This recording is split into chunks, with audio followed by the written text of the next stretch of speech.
नमस्कार दोस्तों, मैं सचिन त्यागी और मेरे YouTube चैनल में एक बार फिर आप सब लोगों का बहुत बहुत स्वागत है। और आज हम बात करेंगे एक बहुत कॉमन सी डिजीज़ जो बहुत सामान्य आज की स्थिति में हो गई है, आज का जो टाइम चल रहा है उसमें। और फैटी लीवर उसको हम बोलते हैं। लीवर पे फैट का डिपॉजिट होने को ही हम फैटी लीवर बोलते हैं। जैसा हम सब लोग जानते हैं कि लीवर हमारे बॉडी की सबसे बड़ी ग्लैंड है और मेटाबॉलिज्म में जो इम्पोर्टेंट रोल प्ले करता है लीवर, वो सब जानते हैं। कुछ बाई प्रोडक्ट भी उसमें बनते हैं, जैसे जो टॉक्सिन के रूप में हमारे शरीर में जाते हैं, जिनको बाहर निकालना ज़रूरी होता है। अमोनिया हो गया और दूसरे जो बाई प्रोडक्ट हो गए जैसे बिलिरुबिन वगैरह हो गए। लेकिन वो तो खैर उसकी कार्य प्रणाली, उसका जो अलग चीज़ है, उस पर फिर बाद में कभी डिस्कस किया जा सकता है। फिलहाल हम फैटी लीवर की बात कर रहे हैं। तो फैटी लीवर का मतलब है लीवर पे फैट डिपॉजिट होना। और सामान्यतः इसको लीवर का बड़ा होना, लीवर की सूजन, इस टाइप से हम लोग देखते हैं। और ऐसा देखा गया है कि मैक्सिमम जो फैटी लीवर वाले जिनको डिटेक्ट हो चुका है, जिनको डिटेक्ट नहीं है उनको तो पता ही नहीं है, जिनको पता है वो भी कभी किसी दूसरी बीमारी के लिए सोनोग्राफी, अल्ट्रासाउंड के लिए जाते हैं तो एक्सीडेंटली उनको पता चलता है कि उनका फैटी लीवर है। और 50% लोग ऐसे ही होते हैं जो डिटेक्टेड हैं।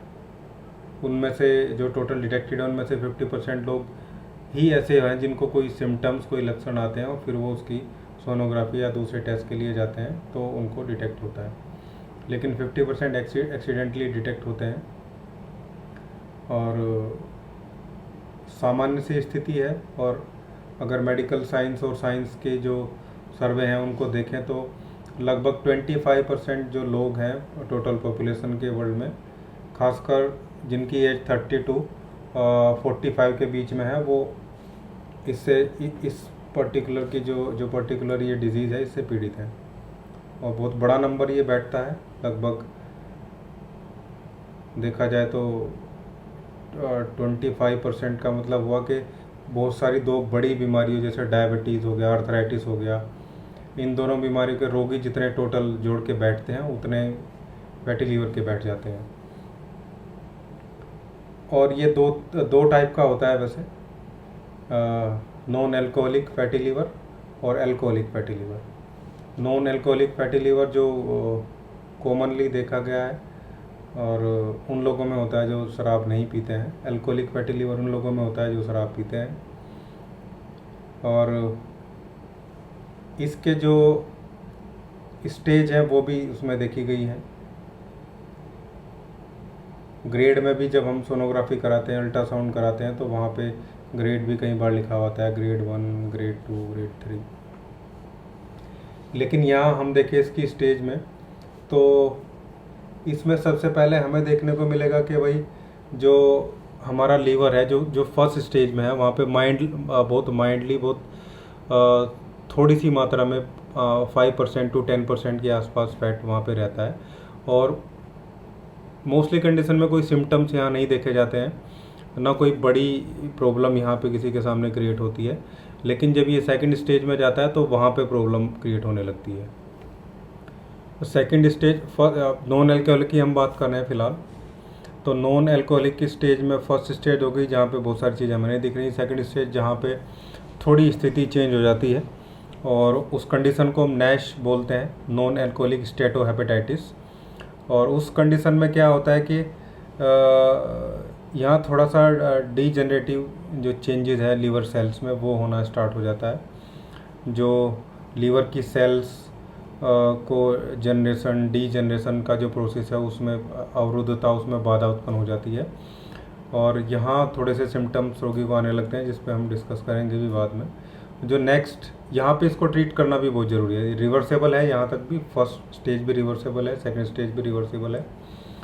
थर्ड स्टेज में फिर अगर यहाँ पे ट्रीट नहीं किया जाता है तो फिर लीवर सिरोसिस है। लीवर सिरोसिस जो है वो रिवर्सेबल तो देखा गया है वो, लेकिन कई बार बहुत सारे केसेस में वो रिवर्स नहीं होता या वहाँ पे रुकता भी नहीं है, वो आगे ही बढ़ जाता है।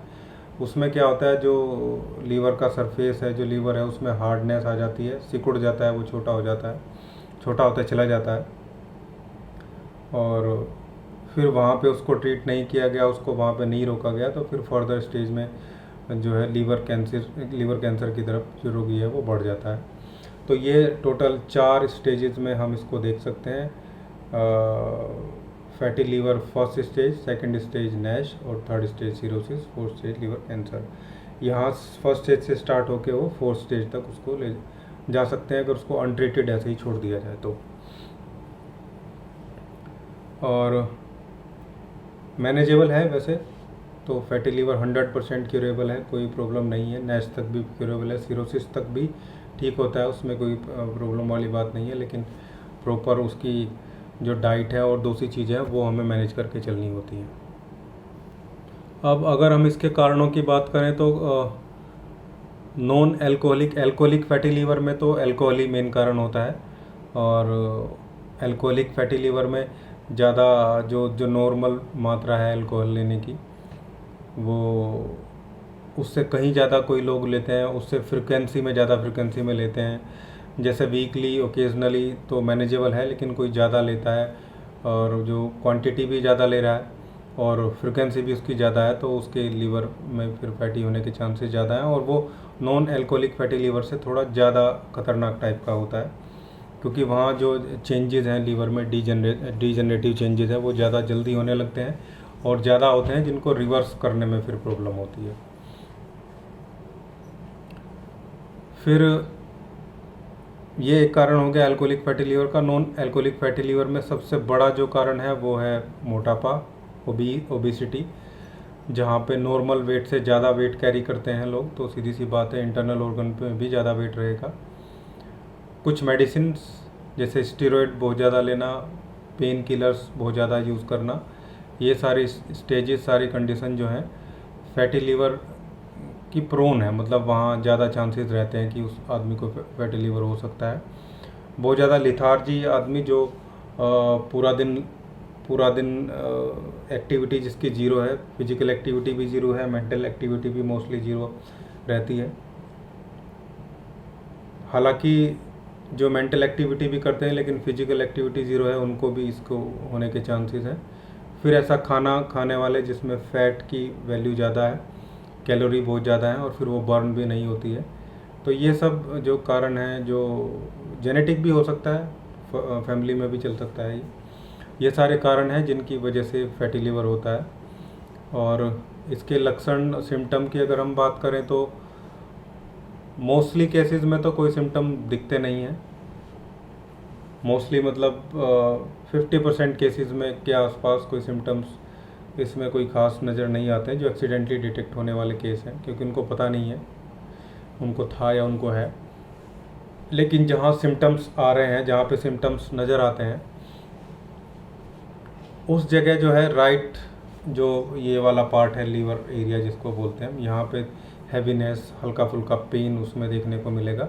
और जब कोई बैठेगा तो बैठने पे यहाँ स्टिफनेस बहुत जो है देखने को मिलती है, उसको कड़ापन देखने को मिलता है, ऐसा लगता है जैसे कुछ अड़ा हुआ है यहाँ पे बैठते हुए। तो ये नॉर्मल सिम्टम्स है जो कोई आदमी नॉर्मली पहचान सकता है। बार बार गैस्ट्राइटिस जैसी कंडीशन क्रिएट होना और एसिडिटी और जो गैस्ट्रिक प्रॉब्लम है वो बार बार कंटिन्यूस फ्रिक्वेंट लगातार बने रहना, ये सारे नॉर्मल सिम्टम्स लगातार बने रहें तो आपको समझ लेना चाहिए कि मोस्टली कंडीशन में फैटी लीवर डिटेक्ट होगा ही होगा। ये सारे लक्षण हैं। और इसके अलावा कब्ज कंटिन्यूस देखने को मिलेगी फैटी लीवर वाले जो पेशेंट है, या कई बार डायरिया भी देखने को मिल सकता है कंटिन्यूस लगातार। और जॉन्डिस भी देखने को मिल सकता है जब हम उसको चेक करते हैं तो। एक और जो सिम्टम्स है कंटिन्यूस, एक दो और सिम्टम्स हैं, जैसे बहुत ज़्यादा थकान महसूस होगी पूरा दिन, इसलिए वो लेटा भी रहता है। कुछ काम करने का मन नहीं करता, उस फैट बहुत ज़्यादा जो फैट जब बढ़ जाता है उस पर।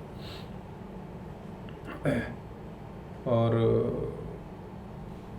कई बार चक्कर और उल्टी का मन होने जैसी सिचुएशन भी होती है।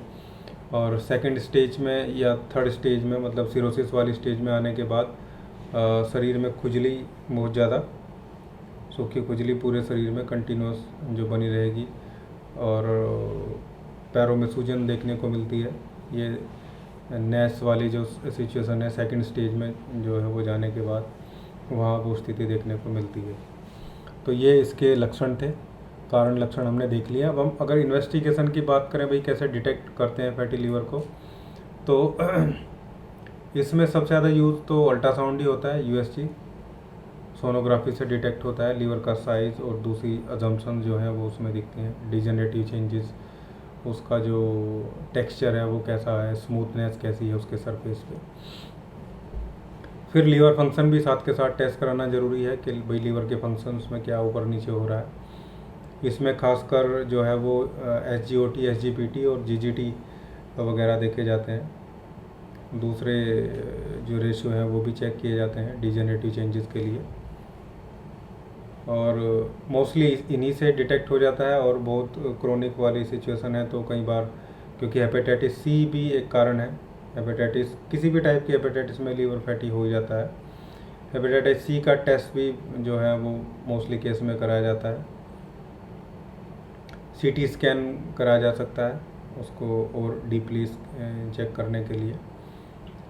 और फिर अगर और अच्छे से देखना है तो फाइब्रो स्कैन एक टेस्ट होता है, लीवर का फाइब्रो स्कैन, जहाँ पे हम फैट का अमाउंट भी हमें पता चल जाता है कितने % जो है वो फैट एक्स्ट्रा जो है वो लगा हुआ है, और सिरोसिस भी डिटेक्ट हो सकता है। इससे लीवर की स्टिफनेस वगैरह सब सरफेस अच्छे से क्लियर हो जाता है। तो फाइब्रो स्कैन बहुत कॉमनली आजकल यूज़ होने लगा है, हालांकि छोटे सिटीज़ जो हैं वहाँ पे अवेलेबल नहीं है, लेकिन अच्छा टेस्ट है। और रेयरली केस में लोग जब किसी को लगता है कि भाई ये 4th स्टेज में जाने की सिचुएशन है और कंटिन्यूस पीलापन बॉडी में बना हुआ है, भूख नहीं लग रही है, पेशाब में बहुत ज़्यादा पीलापन है, तो पेन बहुत ज़्यादा है लीवर के रीजन में, और कंटिन्यूस वेट लॉस वाली सिचुएशन है, तो फिर बायोप्सी के लिए लोग जाते हैं। रेयरली है, हालांकि मुश्किल से 1% फैटी लीवर के जो केस हैं, 1% से भी कम जो 4th स्टेज में जाते हैं। अनट्रीटेड वाले जो केस हैं 1% के आसपास हो जाते हैं, क्योंकि ये 100% ट्रीटेबल है, 100% क्यूरेबल है। अब इसके मैनेजमेंट की बात करें तो मैनेजमेंट में नॉर्मल डाइटरी कंट्रोल और लाइफस्टाइल चेंजेस से ये कंट्रोल हो जाता है। फर्स्ट स्टेज सेकंड स्टेज में अगर कोई अपना जो टोटल वेट है उसका 10% जो वेट है वो रिड्यूस कर ले, तो उसमें फैटी लीवर बहुत तेज़ी से ठीक होना शुरू होता है। फिर साथ में दूसरे सप्लीमेंट, डाइटरी सप्लीमेंट लिए जा सकते हैं, जैसे एंटीऑक्सीडेंट है बहुत सारे। विटामिन ई है जो सबसे अच्छा एंटीऑक्सीडेंट में से एक माना गया है। विटामिन ई और दूसरे एंटीऑक्सीडेंट मल्टीविटामिन्स के साथ में लिए जा सकते हैं। ये नेचुरल वे की मैं बात कर रहा हूँ, बिना किसी मेडिकेशन के। एरोबिक एक्सरसाइज हैं, जैसे पैदल चलना हो गया, हल्की दौड़ हो गई, स्लो पेस में जो लोग चलते हैं, और साइकिलिंग हो गया, ये सब एरोबिक्स एक्सरसाइज इनको बोलते हैं। स्विमिंग हो गया, और योगा बहुत अच्छा रोल प्ले करता है, खासकर कपालभाति फैट रिड्यूस करने में लीवर के। ये सारी चीज़ें कंटिन्यूस 3 महीने 4 महीने 6 महीने तक कोई करता है तो विदाउट टाइप ऑफ ट्रीटमेंट भी वो अपने आप को ठीक कर सकता है, मैनेज कर सकता है चीज़ों को। अब अगर हम ट्रीटमेंट की बात करें तो इलेक्ट्रोहोम्योपैथी में बहुत अच्छा ट्रीटमेंट इसका है, और सेकंड स्टेज तक, फर्स्ट स्टेज तो 15 डेज़ में 1 मंथ के आसपास ही ये ठीक हो जाता है। सेकंड स्टेज को भी 2-3 मंथ में डाइटरी कंट्रोल, ये सब जो ऊपर मैंने बताया अभी आपको, इसको फॉलो करते हुए तो 2-3 मंथ 4 मंथ के आसपास वो क्लियर हो जाता है। डिपेंड करता है कि मेडिकेशन कैसे चल रही है, कैसे रोगी दवाई लेता है, दवाइयाँ कैसी हैं हमारी। लेकिन अगर हम फॉर्मुलेशन की बात करें तो इसमें जो कॉम्प्रेस है वो मेन रोल प्ले करता है हमारा। A2, S5, C5, F2, WE और वर्वन भी लगाया जा सकता है पेन वगैरह को रिलीव करने के लिए। इसका D4 में हॉट कॉम्प्रेस हमें करना है दिन में 2 से 3 बार, यहाँ इस रीजन पे पानी गर्म करके लगभग 30 300 to 400 ml में 300 से 400 ml वाटर में 40 to 50 ड्रॉप्स हमारे इस D4 के जो कॉम्बिनेशन मैंने बताया इसको उसमें डालना है। और ठीक ठाक गर्म पानी हो, बहुत ज़्यादा भी ना हो जिससे जल जाए। उसको रुमाल या कोई कपड़ा उसमें भिगो के फिर यहाँ ऐसे पट्टी इस पर कॉम्प्रेस लगा के रखना है। ठंडा होने पे फिर दोबारा लगा सकते हैं। ऐसे 2 से 3 बार हमें इसमें करना है। इंटरनल जो मेडिकेशन है उसकी अगर मैं बात करूं तो जैसे हम पढ़ भी रहे हैं, हमारी सीरीज भी चल रही है, उसमें S5, C10 और WE जो है वो बहुत इम्पोर्टेंट लीवर रेमेडी है, तो इसको तो हमें लेना ही है। प्यूरिफिकेशन के लिए आप इसमें L1 ले सकते हैं। तो S5, L1, A3, C10, WE, F1 ये सब रेमेडी को आपको लेना है। और इसको आपको सेकंड या थर्ड डाइल्यूशन में इसको कंटिन्यूस चलाना है। 10 ड्रॉप फ्रिक्वेंटली लेना है। फ्रिक्वेंटली मतलब हर 2 घंटे पे, लगभग 2 से 3 घंटे पे 10 ड्रॉप इसका लेंगे। खाना खाने के पहले इसको देना है आपको, आधा घंटा पहले। और खाना खाने के बाद आप S10 और C15 उसमें दे सकते हैं। मेटाबॉलिक जो रेट है उसको ये सही करता है। S10, C15, D5 में आपको या सेकंड डाइल्यूशन में आप खाना खाने के बाद दे सकते हैं 10 ड्रॉप दिन में 3 बार। और अगर लगता है हमें कि या वो कॉन्स्टिपेशन की प्रॉब्लम है कंटिन्यूस, क्योंकि कॉन्स्टिपेशन मैक्सिमम केस में बना रहता है, इसमें हार्ड स्टूल हो जाता है, तो आप स्लास वर्वन वाई को रात को D4 में 20 to 30 ड्रॉप्स 1 कप गर्म पानी में दे सकते हैं डेली। इससे जो है थोड़ा जो बॉल मूवमेंट है वो क्लियर हो जाएगा, हार्ड स्टूल सॉफ्ट हो जाएगा और आराम से पास हो जाता है सुबह को। फिर दूसरा जो, क्योंकि जो स्लास है वो भी लीवर पे भी काम करती है, उसको स्ट्रेंथन प्रोवाइड करती है, लीवर को स्ट्रेंथ देती है। तो ये सब हम यूज़ करेंगे इलेक्ट्रोहोम्योपैथी में, तो आराम से आप इसको बहुत जल्दी ही क्योर कर लेंगे। होम्योपैथी की अगर हम बात करें तो होम्योपैथी में भी इसको आराम से क्योर किया जा सकता है 3 से 4 महीने, 6 महीने के अंदर। और एक्सटर्नल मेडिकेशन तो वहाँ पे बहुत कम होता है, ना के बराबर है। लेकिन कुछ मदर टिंचर हैं जो बहुत अच्छा काम इस पे करते हैं, जैसे चेलिडोनियम है, हाइड्रेस्टिस है, सियोनेंथस है, ये सब हम मिला के इसमें दे सकते हैं। और 20 ड्रॉप दिन में 3 बार गर्म पानी के साथ। बाकी दूसरी चीज़ें भी मैनेज आपको करनी होगी। लाइकोपोडियम 200 आप दे सकते हैं दिन में 1 बार सुबह। नक्सोमिका 200 दे सकते हैं रात को 1 बार।